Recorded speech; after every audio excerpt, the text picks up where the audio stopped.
I'm going to sound like a broken record, but again, I do appreciate everyone's time and patience today. We've had a lot to cover. I think it's gone remarkably well so far, and I really appreciate your participation and your presence and cooperation. We're at the last part of our forum today. This is the forum on Proposal A, which will be on this year's ballot. And speaking in favor of Proposal A, we have Craig Covey, and speaking against Prop A is Tim Collins, and we're going to follow the same format: 3-minute intro, 2-minute answers to questions, and a 2-minute closing. When it gets close to 3:40, that's when we're going to do the closing, unless we run out of questions. If we run out of questions, then we will close early. But let's get started. Thank you. Thank you. We're going to begin with opening remarks from Tim Collins, and then we'll move to Craig Covey, and we'll move in the exact opposite order when it ends. And so, Tim Collins, you can begin with your opening remarks. Thank you, sir. Good afternoon. My name is Tim Collins, and I will be speaking against Proposal A, the legalization of marijuana for adults in the city of Ferndale. I would like to thank the citizens of Fair Ferndale for the opportunity to speak on this very important matter. I believe that the citizens of Ferndale should vote no on this proposal, and for several reasons. First, this proposal is poorly written. It creates what may be unintended consequences, but very real consequences. This ordinance would allow people only over 21 years old to possess, use, and sell marijuana, but it does not prevent children or teens from being in close proximity to this drug while it's being used. This ordinance may have been intended to allow people to possess, use, and sell marijuana in their own home. However, it does nothing to prevent the drug from being possessed, used, or sold on any private property. This ordinance would allow people to possess, use, and sell marijuana in bars, in clubs, in private parking lots, restaurants, and quite frankly, any land that is not publicly owned. This ordinance would allow people to smoke marijuana in front of young children of all ages, if they chose to do so, as long as they met the other requirements of that ordinance. This ordinance may limit a person to 1 ounce of marijuana, but it does not limit the number of people that can be at one residence at any one time. This may not seem like a big deal, but I'm pretty sure that I don't want to have a house or a backyard full of people smoking marijuana when I want to be in my backyard with my kids. Although these examples may seem extreme, they are all possible because the people who wrote the ordinance did little or nothing to research the consequences that they created if it's passed. And further, let's not forget the impact and the message that it will send to our young people. We are telling our young people that the use of drugs is an acceptable behavior. It lessens the perceived risk, very important word, perceived risk of the dangers of marijuana. Lastly, if marijuana is to be legalized, or if it's to be decriminalized, it needs to be done at the federal or state level, not the local level. This proposal has the potential to confuse people into believing that there is no risk in possessing, using, or selling marijuana in the city of Ferndale.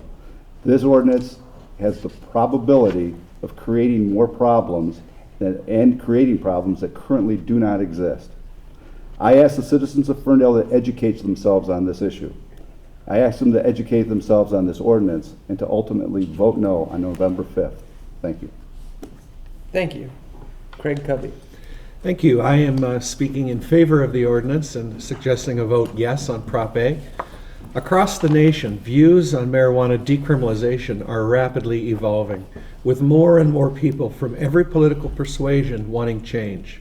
Since Richard Nixon started the modern war on weed 43 years ago, hundreds of millions of public dollars have been wasted on law enforcement, courts, and in the prison systems. Prohibition of marijuana, like prohibition of alcohol, has failed. The change is coming from citizens on a grassroots level, with most politicians leading from behind. There is one thing that we can all agree on, and that is the need to prevent its use by teens. No one working to pass these ballot initiatives in Ferndale, Lansing, or Jackson wants this issue to allow more use by youth. On the contrary, we believe that taking marijuana sales away from the underground black market and regulating and taxing the product will enable better systems to restrict its availability to students. That marijuana use by those underage is accepted as deleterious is not disputed. We also know that alcohol and tobacco use can be dangerous to the young. That's why we have made progress in limiting sales of tobacco and alcohol to minors. Prohibition of marijuana in society has not worked over the past 50 years, and finally, taking it out of the black market economy will allow society to better regulate it and even tax it to then be used for prevention, education, and treatment. Pot has been used by people around the world for 1,000 years. It's been available on college campuses since the 1960s. The highest use of pot ever measured was in the mid to late 1970s, when half of all graduating high school seniors admitted to trying it. We must continue to strive for prevention of substance abuse among our young, focusing on the most addictive and dangerous ones like heroin, meth, and the pills in the medicine cabinet like oxycodone, codeine, and Vicodin. Proposal A was written by experts in Michigan on this subject and is a great way for citizens to nudge their elected officials and make a statement about their wishes. 600 Ferndalians signed petitions to get this on the ballot, and City Council should implement the decision whichever way it goes. Ferndale voters have 3 times made their opinion known on decriminalization. Each time they vote overwhelmingly yes. The state of Washington and Colorado have both decriminalized private adult use. More states are coming, including Michigan. Several nations have decriminalized pot in Europe and in South America and have legalized marijuana. Ann Arbor took this same action 40 years ago, and that town is one of the most successful and desirable cities in our state. It's time for Ferndale to once again weigh in and say no to wasting resources and pot prohibition, and yes on Prop A. Thank you. So we're going to do exactly like we did the last time. I'm sure everybody understood the rules about the ping pong. I go with you, and I go to you. And then I'm going to go to you, and then I'm going to go to you. Got it. Got it? Okay. So this first question we've sort of rephrased. It started off with an example, and the example involves the issue that some communities in the area offer free parking for hybrid vehicles, but you don't always know that until you get to the community to park your car. Okay? And then they say, how will visitors know that how will people know what Ferndale's policies are regarding marijuana if Prop A is passed? I guess the idea is people coming into the community that aren't from the community. It sort of happens once you get here type of thing. Does everyone understand the general gist? Okay. Craig Covey. Thanks. I'm first this time.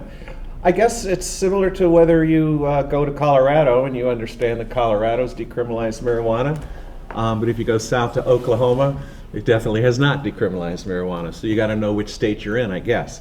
In Michigan now, 6 cities have decriminalized, so Grand Rapids, Flint, Detroit, Ann Arbor, Ypsilanti, Kalamazoo. Those are the ones I can remember. 3 more are going to vote on it, probably pass it, and there's 3 more cities coming next year. So again, this is to some extent a symbolic move. It will change the way things are viewed in this city, just like it did in Ann Arbor. Ohio, the state I'm from, decriminalized marijuana decades ago. It's a minor misdemeanor with a civil infraction. So to some extent, it's still a illegal product. People have to obviously be very careful, but I don't think it's going to matter too much whether you're in Ferndale or Hazel Park or Detroit or Royal Oak. Thanks. Thank you. Tim Collins. One of the real issues that we would have to be careful of is that folks will hear about that the city of Ferndale and Jackson and Lansing both have similar type ordinances that are on. And remember that this is not decriminalization. This ordinance is legalization. They're legalizing marijuana. This ordinance, if it passes, makes it legal for certain people, 21 years of age or over, on private property to possess it. There is no civil infraction. There is no ticket. There is no anything like that. This is a free pass. My fear as a citizen of this community is that that word gets out and that folks flock here thinking that there is no prohibition whatsoever if you meet that criteria, and creates additional problems for our police, for our services, and they will come to find out that that probably is not true, because the state law still mandates this issue, not local ordinance. So my fear is that this matter will create problems that currently don't exist. Thank you. Thank you. Tim Collins, this question starts with you. The marijuana petition would make the transfer of marijuana on private property legal in Ferndale. Isn't this a poorly written law? In my opinion, that is one of the biggest problems with this ordinance proposal. Because of the wording of the ordinance, because there was no restrictions. If the intent of this ordinance was to allow people to be in their own home and to possess a small amount of marijuana, that is not what this ordinance has allowed. This opens up a whole avenue of people that can, and in some cases, this is a very volatile kind of a thing where people like to test it. You might have people saying, well, let's see if the cops are going to come and I'm going to stand between the sidewalk and a business that's clearly not public land and see if they can test this ordinance. That can happen.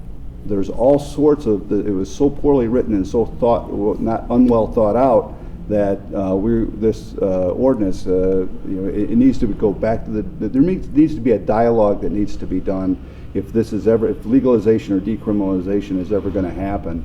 This has to be well planned out, well thought out, thought of all the contingencies, and then and only then, still not for it, but then and only then should this be considered. This is a shot in the dark. Let's see if this is going to fly kind of a thing. It was, and even the person that brought the ordinance and had the petition signed at City Council said that, well, maybe I should have rethought the language in this. Thank you. Craig Covey. First of all, I still submit that the language is fine. It's very short. There's not very many words. And it was written by experts. And again, this is not a big experiment for Ferndale. This is not something that has never been done anywhere else. It's been done all across the country. The only surprising thing really is that Ferndale is so late to the party, if you pardon that expression. Ann Arbor decriminalized marijuana 40 years ago. So I don't know if people flock to Ann Arbor or if a lot of students go there to school. I do know their property values are extremely high. I know they have the best schools.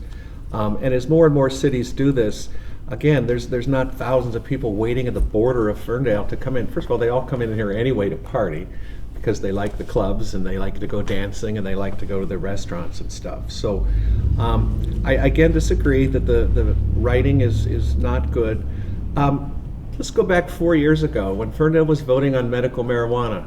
With all due respect, we heard the same kind of comments from a previous police chief who said this is going to be terrible, this is going to open up the gates, that I'm not going to enforce this law if it passes. Well, it did pass 4 years ago. There's been no crisis. Medical marijuana has been a decent, acceptable, and popular situation. So I think we can do this and be in front instead of behind on the issue. Thank you. This question is going to begin with Craig Covey. Where do you stop legalizing drugs? Where do you draw the line? Please comment. I'll happily comment, sure. I would draw the line right here. There are some folks that believe the war on drugs itself is a mistake. I've always been in favor of prevention, putting more resources into treatment, education, and prevention. Alcohol is very, very dangerous. More people die from tobacco. It's probably the worst thing that I use, unfortunately, is cigarettes. But society makes decisions at some point of how they're going to deal with substances, and in the case of tobacco, alcohol, and of course the pharmaceuticals, we've made them legal, but we try to regulate them and protect people from them. So my interest is always, and this isn't a new issue for me. I wrote an editorial when I was 18 years old in my school newspaper that talked about legalizing and decriminalizing marijuana. So it's not something I'm obsessed with. It's a core value I've believed for 35 years. So that's it for me. I would draw the line there. I'd like to see more resources, including enforcement on things like heroin and meth. We've lost important community leaders in this town because of methamphetamine. I had friends who've destroyed their lives from cocaine. And the number one dangerous drug to youth now is Vicodin, codeine, oxycodone, and Xanax. We don't make them illegal, but we got to protect our kids from those drugs. Thank you. Tim Collins.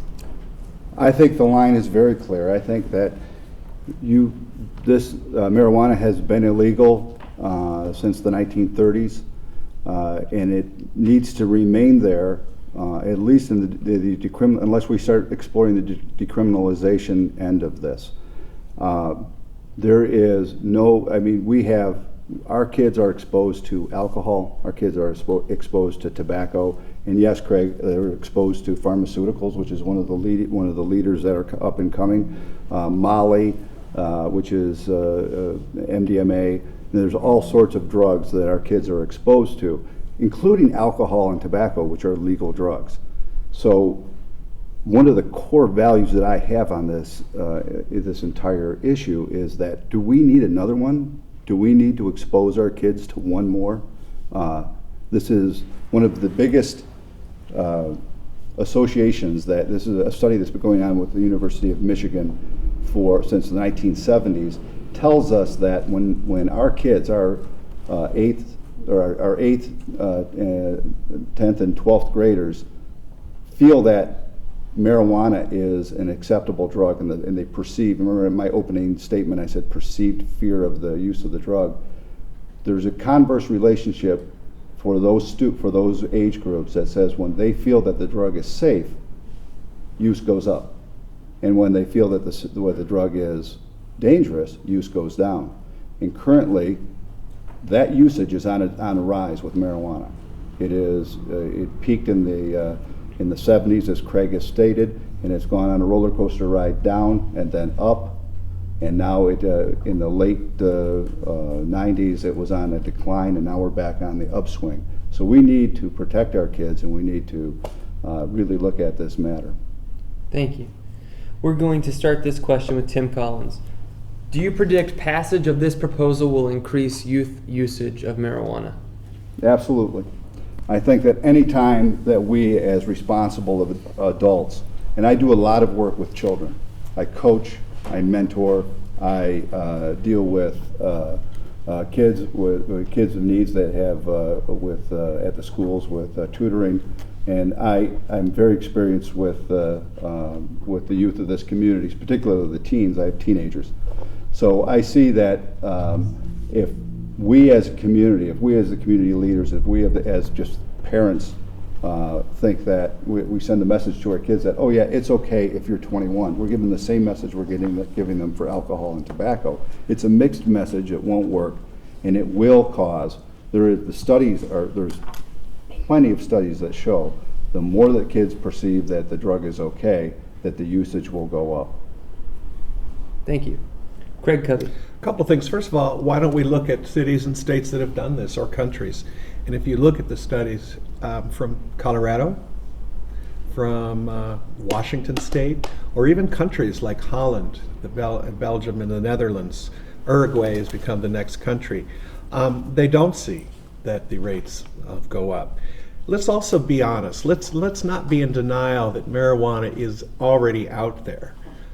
It is so common. It has been a part of the fabric of American society for 40, 50 years. I mean, we're not all so forgetful that we don't remember the 60s or the 70s for some of the younger people.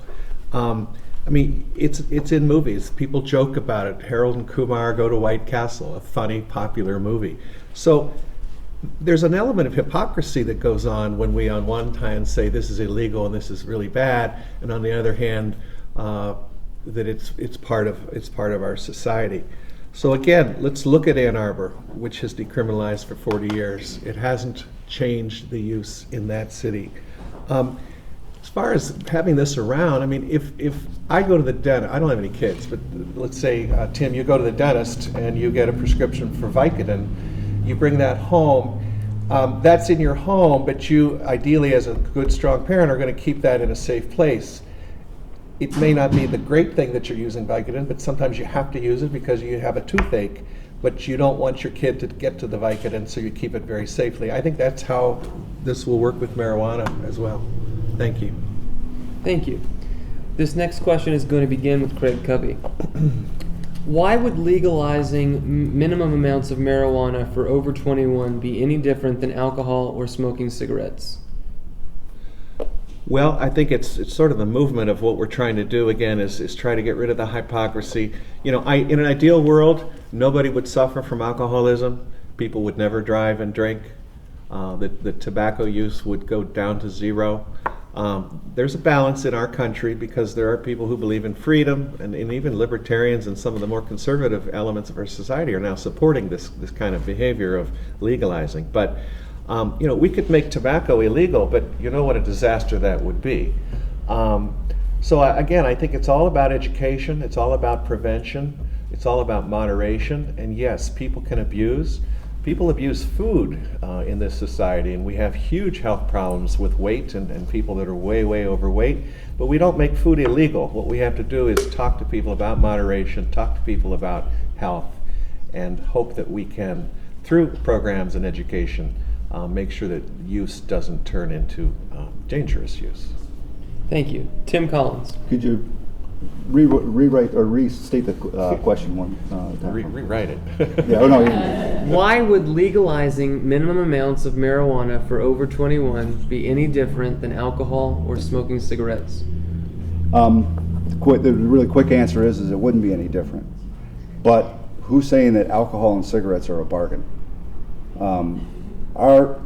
The amount of money that society spends on alcohol and the aftermath of alcohol and tobacco. The society spends more money on tobacco and the health costs and the health risks that it makes than it pales against alcohol. So the whole point is that I've made this point once before, I'll make it again. Why do we add another one? Why should we put marijuana into the same class of a legalized drug and then have to regulate that one? It won't be cheap. It's not cheap to regulate and administer alcohol, I can tell you that. And I know that it's even more so for tobacco. More taxes are raised, more state taxes and federal taxes are raised with tobacco than there are in alcohol. And it's really not that much money. It's about $25 billion a year for tobacco taxes and about $15 to $16 billion a year for alcohol taxes.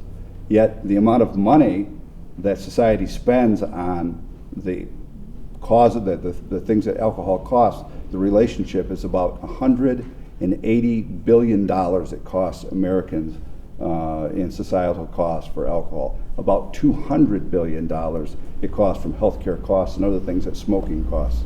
So this is not a bargain for anybody. I really sincerely believe we really don't have to add another coffin or a nail into that coffin. Thank you. This question is going to start with Tim Collins. If the voters of Ferndale vote no this time, do you think next November it will resurface? Please explain your answer further. Lived in this town all my life. I like to vary, and don't take this wrong, because I love this town, but I do call it the epicenter of weirdness. And yes, if it does not pass, it will resurface. I'm convinced that it will. The citizens of this community are very open. They are very edgy. They're on. Everything that's new seems to happen here. I don't see this matter going away. I do believe that we should spend a lot of our time educating folks on this. I sincerely believe that you don't go to the normal website, which is the National Organization for the Legalization of Marijuana, and you don't go to the pro or the anti-legalization websites either. The ones you need to go to are go to the whitehouse.gov and go to the National Drug Control Policy websites, ones that have no vested interest one way or the other, and read that data. Read the core data, not the executive summaries. Read the core data and see where this information is being pulled from. I think, because I've done this in preparation for this particular meeting, I've looked at a lot of real live data, not the stuff that's skewed to one side or one skewed to the other, not to skew to my particular point of view or to Craig's point of view. Go to the raw data, look at it and make an informed decision on your own. And I really think that you'll find that this is not this simplistic of an issue. It has a lot of dangers. It involves, a lot of people don't know this, there's 450,000 people a year are admitted to or go to the emergency room for marijuana alone as their first, it was the first reason why they go. 450,000 people. That's a CDC stat. So you can stop laughing in the front row. Thanks. Okay, now to Craig Covey. Yes, this issue isn't going to go away, and if you just saw the Gallup poll that came out the other day, very recently, the percentage of Americans favoring legalization continues to grow. It's followed very much the track on gay marriage. 30 years ago, nobody ever believed that was coming. Now it's becoming very much mainstream. Even 1/3 of Republicans support decriminalization of marijuana, 2/3 of independents, 2/3 of Democrats. Libertarians are in favor now in the Green Party, and now some Tea Party types, including one of my Republican buddies up from the Oakland County Commission is in favor of change. What I'd like to suggest is if this fails, and since we've had a couple of candidates say that this one was poorly written, that maybe we ask our elected officials to draft the next go at an ordinance. Because 4 out of the 5 who will be on city council next year have all stated that they support legalization of marijuana. So instead of having lawyers from Detroit or Lansing write the next ordinance, why don't we just ask our elected leaders? That's what they're for, and that's what they say they will do. It's not going away, and you're going to see states, Vermont, you're going to see Portland, Maine, the next city to legalize, Alaska, Hawaii. This is a movement that's going to continue. So I say let's get on board and let's be in front and let's figure out how to protect people. Let's figure out what the best systems are. Let's tax the heck out of it, drive the price up, let's regulate it, and then take it from there. Thank you. We're going to begin this question with Craig Covey. Would this ordinance have to comply with no smoking laws and regulations? For example, no smoking is equal to no marijuana. Interestingly enough, and I checked on this, is that the anti-smoking laws that Michigan has passed all deal with tobacco. And so in this case of marijuana, the smoking of marijuana is not treated the same as the smoking of tobacco products. I do take issue with the idea that this ordinance in Ferndale would allow people to be smoking in the bars. I don't believe at all that that is true. Anyone who owns a liquor license knows how expensive and valuable that is, and they know all the rules that they have to follow with the Liquor Control Commission. You know, for example, if you in your home wanted to have someone get up and dance and strip, they can do that in their home. You can't do that in a bar. It's against the law. It violates the Liquor Control Commission.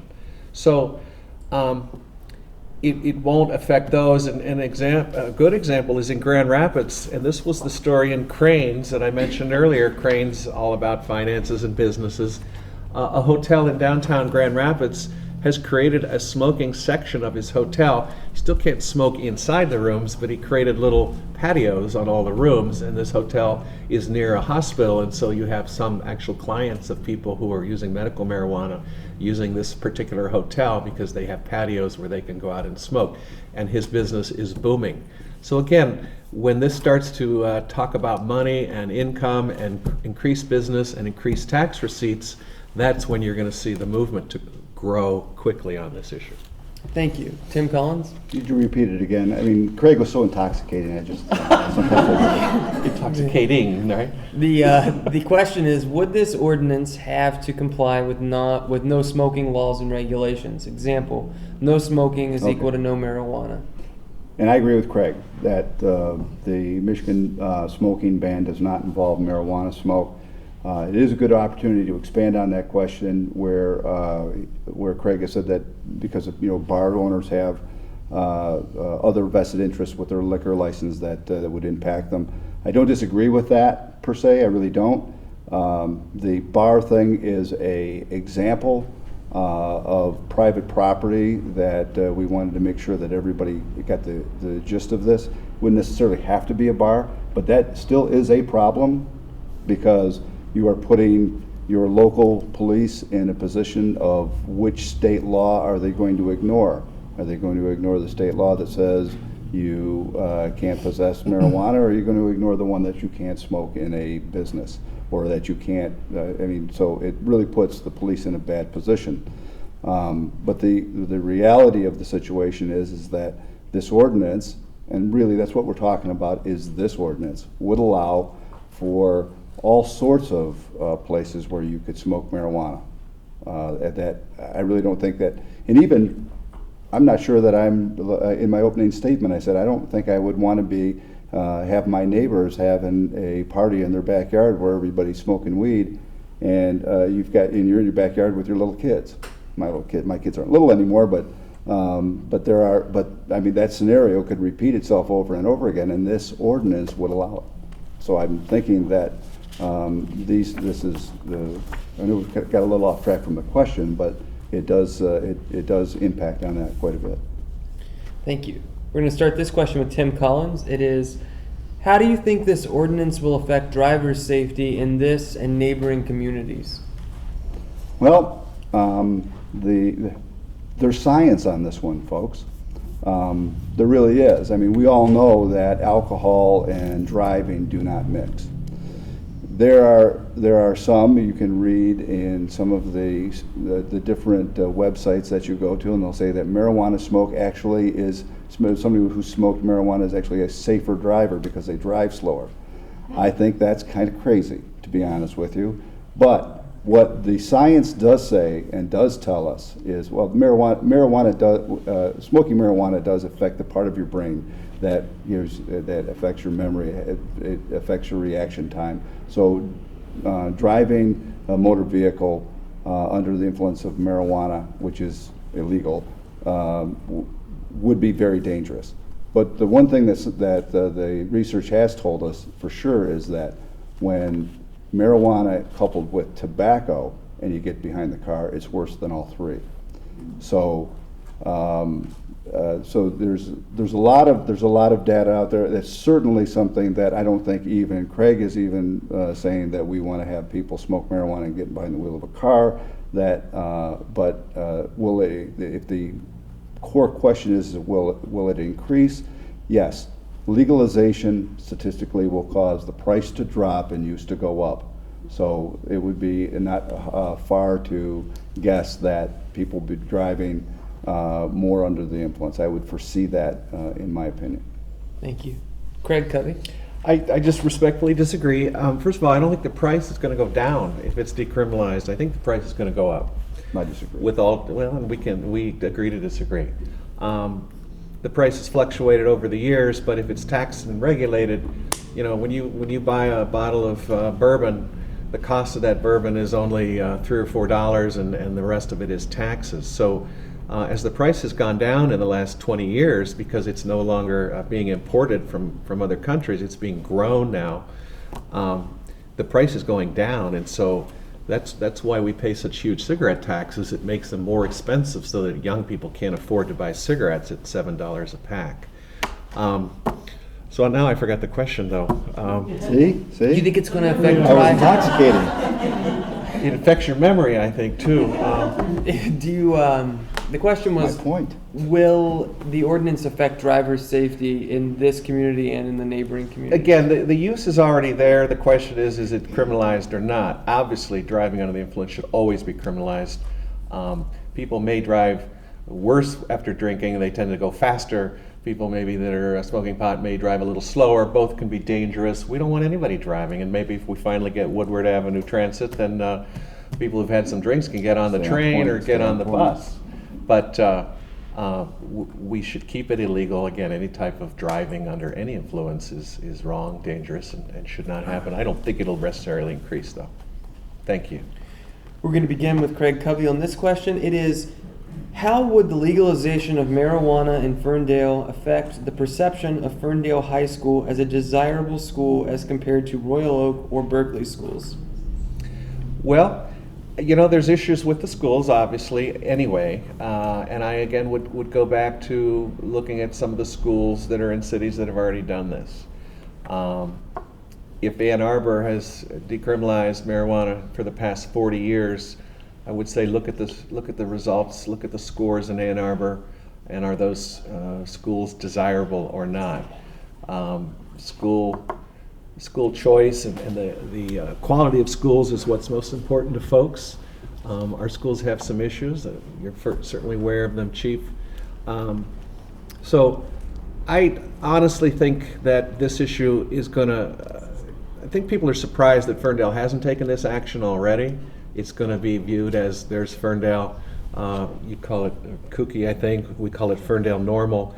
But it's a very, very progressive city. And so on this particular issue, I don't think it would affect the schools. Thanks. Thank you. Tim Collins? Okay, I can't be any more on the other side than on Craig and then on this one. I love the Ferndale School District. I work in the Ferndale School District with a lot of kids, and I have for many, many years. Ferndale is an excellent school district. People around here may not know, people that outside of here may not know it, and some people may flee to Berkeley and Royal Oak because they so choose. The school of choice was not, in my opinion, a good thing for our community. This is where my biggest disagreement would be, is that we need one more black eye in our school district, like a hole in the head.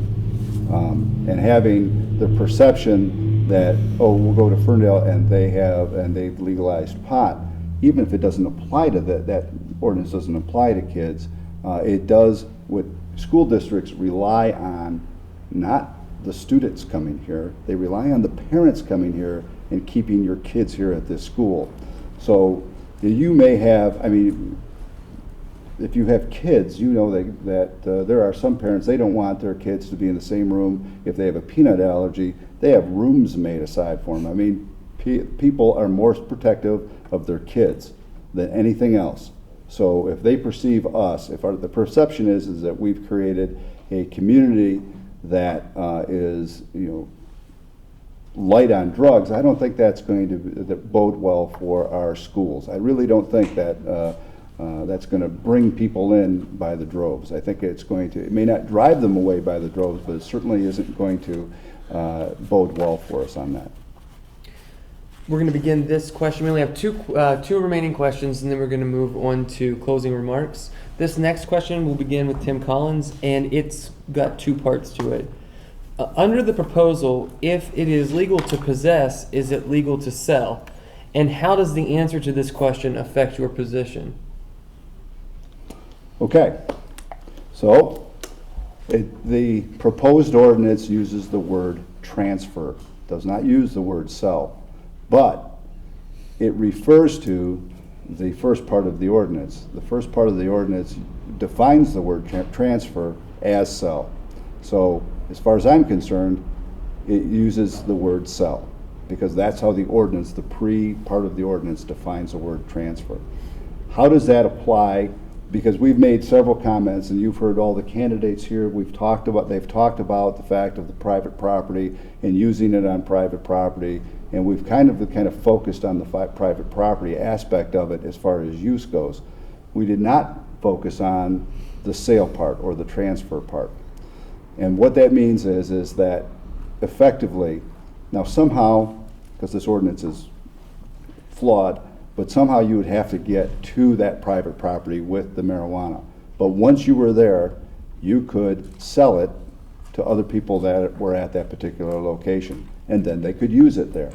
So it does have when the writers of this ordinance put that particular word in there, either they intended those consequences, or they're experts, whoever they are that are unnamed, they didn't think of that, or they did it on purpose, which is even worse. But basically they're saying that you could be in your house, you could have all your buddies come over, so long as you had an ounce of marijuana, you could sell. An ounce is 28 point something grams. That's about twice that in marijuana joints. So you're talking about dosage unit wise, what's that, 56 dosage units that you could sell to your buddies at your house and have a huge party. And that's part of that ordinance. Thank you. Craig Covey? Dosage units, I've never heard that phrase. So come on Trust over, me, we're gonna have a party and we're gonna have dosage units. Just kidding, but transfer does mean sale, and so under an ounce, adults, private property. But also includes giving away. It was illegal as much as selling. If I had a joint and I gave it to Tim, well, I'd be an idiot to do that, first of all. But if I did give it to them, the law views that giving away as the same as selling, so it's very highly illegal, so one wouldn't do that. I do want to talk, I forgot one major neighbor that decriminalized marijuana years ago with a very high standard of living, very high education, very high quality of life, and they're right next door, and that is the nation of Canada. So again, this isn't something that is a surprise. This isn't something that's never been done. Right across the river, we have a civilized, prosperous, highly educated country that made this same move. Thanks. We're going to begin this final question with Craig Covey. It is, if the police department does not enforce the current law, why do we need this law on the books? Good question, and I would turn the question around and say, if the police department doesn't enforce this particular law, why do we have the law on the books? Again, to me, it's part of authenticity, it's part of honesty. Do we want to be hypocritical? Do we want to pretend that it's illegal, look the other way, or do we want to get our laws in line with reality? Because if you don't follow the law and people are using but breaking the law, you're creating lawbreakers. If you change the law so that the folks are not breaking the law, then they are no longer being hypocritical. So it's kind of a catch-22. I'm sorry we didn't get to talk about wasted resources, but I do think that we waste a lot of resources on this issue. When 3 years ago our sheriff came and busted clinical relief and all that, after City Council went through all the time and effort of creating zoning for a dispensary down on Hilton, the sheriff came in with the net officers, and we still have a net officer from our police. So there's $100,000 that we're spending. I think we still maybe have a DEA officer. When they came down and busted clinical relief, that's still in the courts 3 years later. Hundreds of thousands of dollars being spent on lawyers, being spent on these cases and judges' time and prison time. So I just think that we need to reconfigure our priorities, focus our resources on dangerous crime that affects people. Let's focus on some of the more dangerous drugs and some of the other criminal activities, and let's let marijuana go. Thanks. Seeing how that answer was nothing to do with the question, can we go back with? You can do whatever you want to. Well, I was going to try to answer the question first. Can we read it again? Yes, please. If the police department does not enforce the current law, why do we need this law on the books? Okay, I'm pretty sure that the police department does enforce the current law, and this law would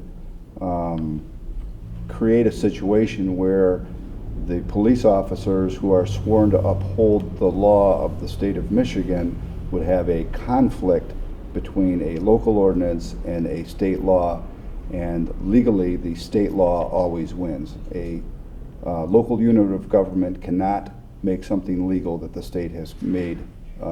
This local unit of government cannot make something legal that the state has made illegal. So to answer your question, that's what we do. We enforce the law. This ordinance confuses the entire situation, not only for the public, but it will be something that a hurdle the police will have to go over. And I don't know if that was a shot of the fact that we still have the Ferndale Police have a narcotics officer and a DEA officer, which those I know to be true. Remember, Craig's early statement is that the line is marijuana, and we've got all those other wonderful drugs that are very harmful that are out there too. So I kind of took that as, should the police have a narcotics officer? And it's kind of contradictory. We do need narcotics officers because marijuana is not the only game out there. There's a lot of very dangerous drugs out there, not just for adults, but certainly for our kids. So that's an integral part of the city government that we have. And as far as our resources that the city expends on narcotics investigations, I have an inside information on this, and it's a bargain for what we get.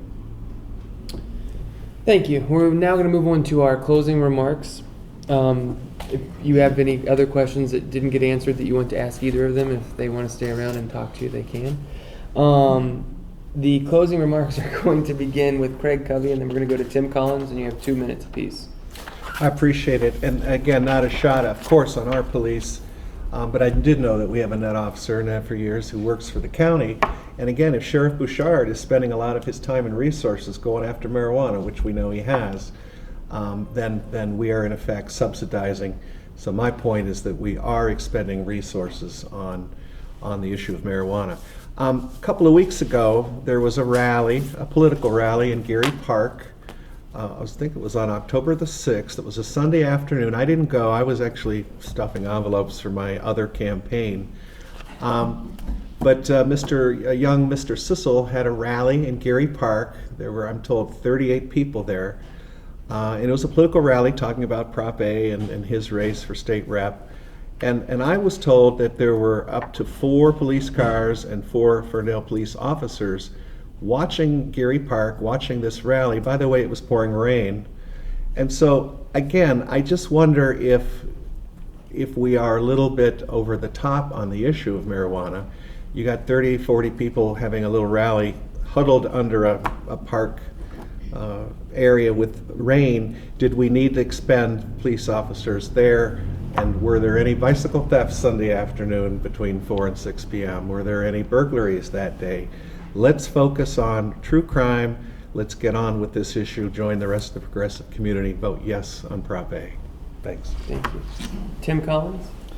Thank you. And again, I would like to thank the Citizens for Fair Ferndale for allowing me to speak on this matter. I'd like to thank the folks here that spent the time to ask the questions and were here and willing to participate and listen to both sides of this matter. Again, in closing, I want to reiterate that this proposal is just simply bad law. Poorly written, poorly thought out. This matter, it was well stated, a very good question, whoever asked the one that says that, will this matter go away? Because it's not going to go away. It's not going to, but it's not like we should just throw in the towel. We don't give up without having what should be and can be a reasonable solution to this particular matter. It's not, because I agree 100% that it's not going to go away, but this is not the solution. And remember what our purpose here today is to talk about this ordinance. Not necessarily is marijuana, should it be legalized, not necessarily should marijuana be decriminalized. And again, I hate to call you out, Craig, but everybody on City Council is not for legalization, they're for decriminalization, and there's a vast difference.